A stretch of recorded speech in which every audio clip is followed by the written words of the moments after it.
జీర్ణకోశంలో వచ్చేటువంటి సమస్యలు కనపడతాయి. జీర్ణకోశంలో ప్రధానంగా ఏమిటి అంటే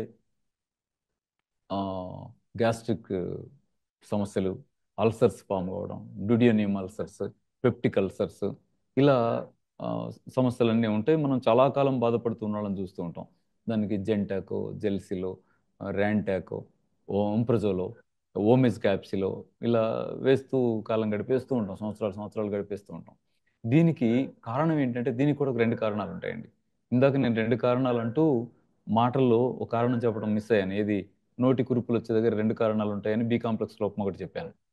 అలాగే ఈ అల్సర్స్ ఫామ్ కావటానికి కూడా రెండు కారణాలు ఉంటాయి. ఏమిటి అంటే మానసిక ఒత్తిడి. మానసిక ఒత్తిడి వల్ల కూడా నోటి కురుపులు వస్తాయి. అలాగే మానసిక ఒత్తిడి వల్ల కూడా జీర్ణకోశంలో కురుపులు వస్తాయి.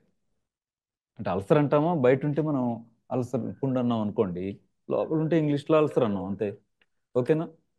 కాబట్టి ఈ గ్యాస్ ట్రబుల్స్ తగ్గాలంటే రెండు జాగ్రత్తలు అవసరం. ఒకటి, మానసిక ఒత్తిడి లేకుండా మానసిక ఒత్తిడి లేకుండా చూసుకోవాలి.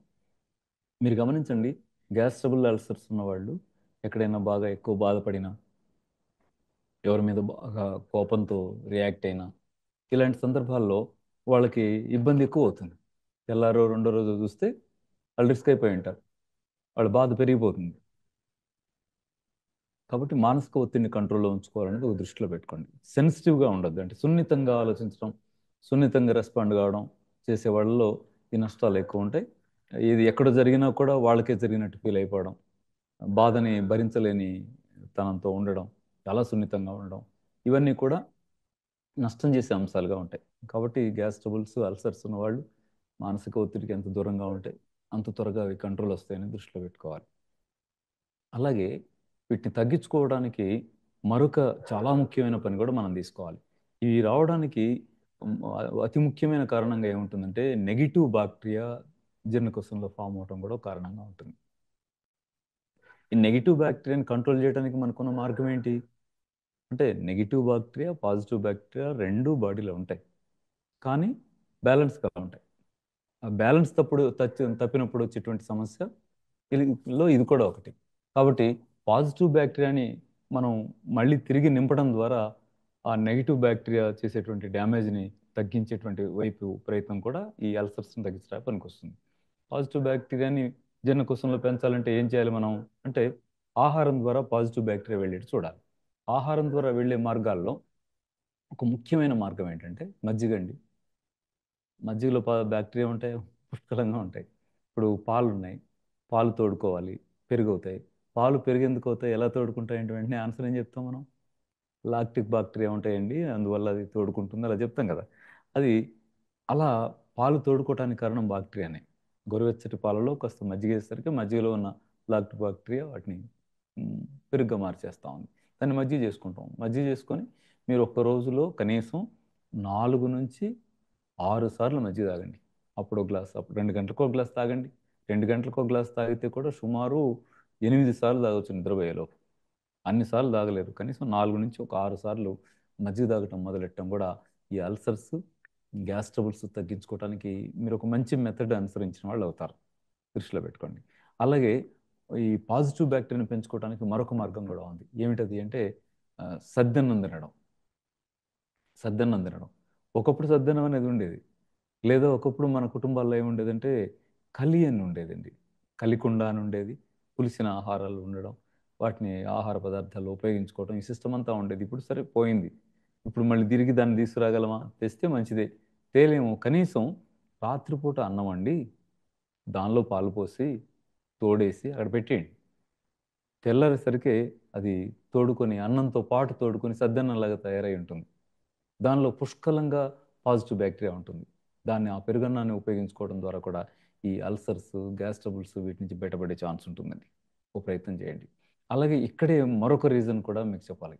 ఏంటి అంటే ఈ మాంసాహారాలు, బిర్యానీలు తినే అలవాటు ఉంటే ఏమవుతుందంటే ఎక్కువసేపు జీర్ణకోశంలో నిలవ ఉంటుంది. లేదా నిలవ పచ్చడి తింటారుగా, మేము మాంసాహారం తినమండి అంటారు, కానీ నిలవ పచ్చడి తింటారు. నిలవ పచ్చళ్ళు ఇలాంటివి తిన్నప్పుడు ఏమవుతుందంటే జీర్ణకోశంలో పైన ఒక లేయర్, గమ్ పొరలాగా ఉండేటువంటి లేయర్ ఒకటి ఉంటుందండి, అది డ్యామేజ్ అయిపోతుంది. డ్యామేజ్ అయిపోయేసరికి ఆ తర్వాత మిగిలింది ఏంటి, మామూలు చర్మం పొరే కదా. ఈ ఆహారం నరిగించే యాసిడ్స్ తగలగానే పుండు పడిపోతుంది. అంటే అది ఎలా జరుగుతుంది అంటారేమో. ఎందుకు జరుగుతుంది అంటే జీర్ణకోశంలో ఆహార అరుగుదలకు ఉత్పత్తి అయ్యేటువంటి జీర్ణ రసాలు, జ్యూసెస్, డైజెస్టెడ్ జ్యూసెస్ అంటాం కదా. రసాలు అంటాం, జ్యూసెస్ అంటాం, కానీ ఈ రసాలు కాదు, జ్యూసులు కావు, యాసిడ్స్ అవి. ఇప్పుడు ఆ, పెప్సిన్ అంటాం. పెప్సిన్ అంటే మాంసకృతులను కూడా అరిగించగలిగేంత, మాంసం ముక్క అక్కడ పెడితే దాన్ని అరిగించగలిగే, కొవ్వుల్ని అరిగించగలిగే కెపాసిటీ ఉన్న యాసిడ్స్ అవి. హైడ్రోక్లోరిక్ ఆమ్లము అంటాం. హైడ్రోక్లోరిక్ యాసిడ్ అంటే బయట దొరుకుతుంది మనకి. జీర్ణకోశంలో ఉత్పత్తి అయ్యే హైడ్రోక్లోరిక్ యాసిడే బయట దొరికేది కూడా. దాన్ని తీసుకొచ్చి దానిలో చిన్న మాంసం ముక్క వేసేసి తెల్లారి పొద్దున చూడండి, ఏం లేదు, నీళ్ళు నీళ్ళు అయిపోయి ఉంటుంది. అంటే అంత పవర్ఫుల్ యాసిడ్స్ ఈ పెప్సిన్ అన్న, హైడ్రోక్లోరిక్ యాసిడ్ అన్న. అవి ఉత్పత్తి అయ్యే ఆహారాన్ని అరిగిస్తాయి జీర్ణకోశంలో. పైన ఉండేటువంటి ఆ పల్సటి లేయర్ దెబ్బతినేసరికి ఈ యాసిడ్స్ దేనికి తగులుతాయి? మన జీర్ణకోశపు పొరలకు తగులుతాయి. తగలగానే అక్కడ మండిపోయినట్టు అయిపోతుంది, మంట పుట్టిపోతుంది, లేదా చిన్న ఒకసారి, రెండుసార్లు, మూడోసారికి పుండు అయినట్టు అయిపోతుంది అక్కడ. ఓకేనా? కాబట్టి ఇక్కడ గుర్తుపెట్టుకోవాల్సింది, అరిగి అరగని ఆహారాల జోలికి వెళ్ళొద్దు. చింతపండు ఒకటి తినొద్దు, మాంసాహారాల జోలికి వెళ్ళొద్దు, నిలవ పచ్చళ్ళు ఇలాంటివి తీసుకోవాలని ప్రయత్నం చేయొద్దు. జాగ్రత్తలు తీసుకోండి. ఇక్కడ మందులాగా కూడా నేను ఒక రెండు విషయాలు మీ దృష్టి తెస్తాను. ఒకటి, ఈ అల్సర్స్, గ్యాస్ ట్రబుల్స్ ఉన్న వాళ్ళు ఏం చేయండి అంటే, మజ్జిగలాగా తాగమన్నాగా, వాటితో పాటు పెరుగన్నం తినమన్నాగా, వాటితో పాటు ఇంకొకటి, కలబంద రసం మందులాగా వాడుకోండి. కలబంద చెట్టు ఉంటుంది కదా, ఆ చెట్టు మట్ట కోసి ఓ జానెడు ఇంత తీసుకోండి. తీసుకుని ఆ ఆకుపచ్చగా ఉన్న పై లేయర్ తీసేయండి చాకుతో. తీసి లోపల ఉన్న వైట్ అంతా స్పూన్తో ఇలా లాగండి. లాగి దాన్ని మీరు జ్యూస్ చేసుకొని మార్నింగ్, ఈవినింగ్ తాగే ప్రయత్నం చేయగలిగితే కూడా గ్యాస్ ట్రబుల్స్ తగ్గించడానికి చాలా మంచి అద్భుతమైన మదర్ నేచర్ ఇచ్చినటువంటి ఔషధం అండి మనకది. ఉపయోగించుకోండి. ఒకవేళ మా దగ్గర లేదండి, తెలియదు, అది ఆ, దొరికించుకోలేకపోతున్నాం అట్లా ఉంటే, ఇప్పుడు ఆయుర్వేదిక్ షాపుల్లో ఆ టానిక్స్ చాలా అమ్ముతున్నారు. తెచ్చుకోండి, ఒకటి తెచ్చుకొని మార్నింగ్ 15 ml